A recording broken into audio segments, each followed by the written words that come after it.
400 packages, 9 hours, 0 breaks. This is a normal day for an Amazon delivery driver. And behind it, there's a hidden secret nobody is talking about. 40% of these drivers admit to using stimulants to complete their routes. I'm not talking about coffee. I'm talking about amphetamines, 200 milligram caffeine pills, and combinations of energy drinks no doctor would ever recommend. How did we get here? Why are thousands of people taking dangerous substances just to do their job? Let's find out. First, you need to understand how this job actually works. 5 a.m., you arrive at the distribution center.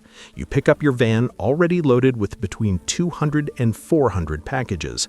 An app tells you exactly what to do, which route to take, how much time you have at each stop, every turn, every second.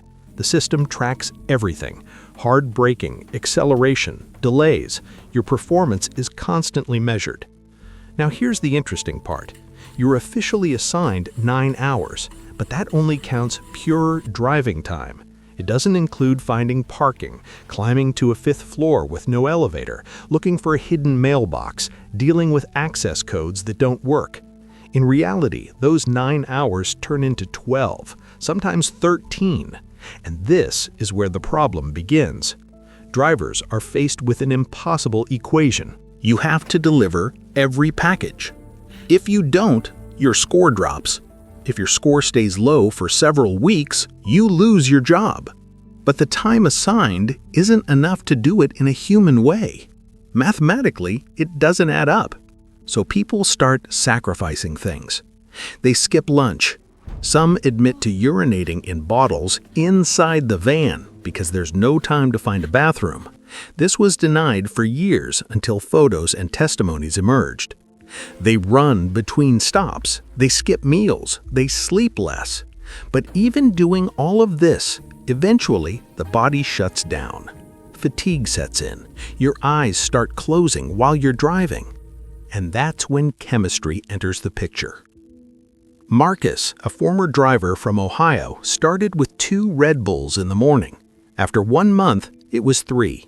After 6 months, 4. By the end of the first year, he was taking 200 milligram caffeine pills every 2 hours. That's the equivalent of 2 espresso coffees every 2 hours for 12 hours straight. It was that or not finishing the route, he explained. And Marcus is not an isolated case. Drivers in different cities report similar stories. Some use Adderall without a prescription. Others buy diet pills containing ephedrine or similar substances. Some use pre-workout gym supplements loaded with stimulants that are regulated or even banned in certain countries. What's most disturbing is that this information circulates among drivers as shared knowledge. Chat groups where they exchange advice on what to take, where to buy it, how to dose it. It has become part of the work culture. Now, the structure of this job is complicated. Most of these drivers don't work directly from major logistics companies. They work for subcontractors, smaller companies that manage deliveries. But the routes, the timing, the monitoring systems, all of that comes from above. Subcontractors simply execute what they're given. This creates a gray zone of responsibility. When something goes wrong, it's not clear who's accountable. And meanwhile, drivers are stuck in the middle. Leaked internal documents have shown there is awareness of the problem. A 2021 report stated that current productivity targets may be contributing to the use of stimulant substances among drivers. But changing the system is complex.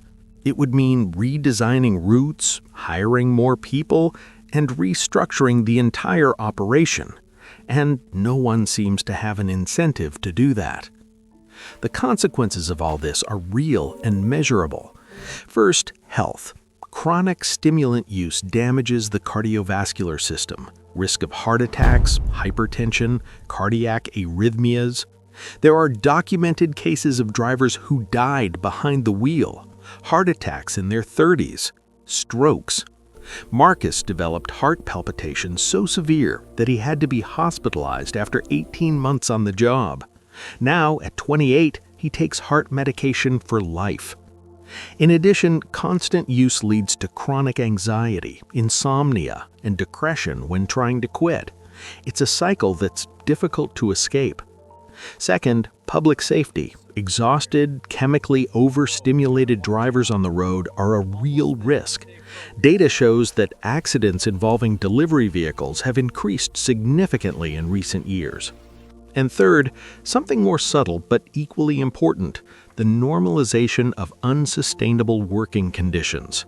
We are creating a culture where the only way to work is to destroy your body, where success requires chemical self-destruction. And this isn't limited to one sector. Any fast delivery platform operates under similar logic. Uber Eats, DoorDash, Glovo. Algorithms calculating theoretical times, routes optimized for machines, not for humans. The so-called gig economy has created a model where workers absorb all the risk. No stability, no benefits, no real protection. And when someone burns out, they're simply replaced. The system is designed to work this way. What's interesting is that different responses are emerging around the world. In several European countries, legal pressure has pushed to reclassify these workers, forcing platforms to treat them as employees rather than independent contractors. That would change things. Guaranteed minimum wages, hour limits, health insurance, pensions.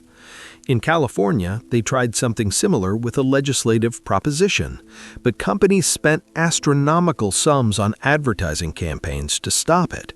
Over $200 million. It worked. The proposition was defeated because changing the model is incredibly expensive and companies have a lot to lose. So what's really going on here? We've created a consumer system that demands extreme speed. Delivery in 24 hours, sometimes in 2, in some cities, 30 minutes. That speed has a cost. Someone has to pay it. And it turns out the ones paying are the bodies of the people making the deliveries. But as consumers, we don't see that. We see a package arriving quickly. We see convenience. What we don't see is what had to happen for that to occur. The 12-hour shifts, the skipped meals, the pills taken, the overworked heart. This isn't about blaming a specific company or telling you not to use these services. It's about understanding that an invisible problem exists, one that isn't talked about because it's hidden behind blue vans and polished apps.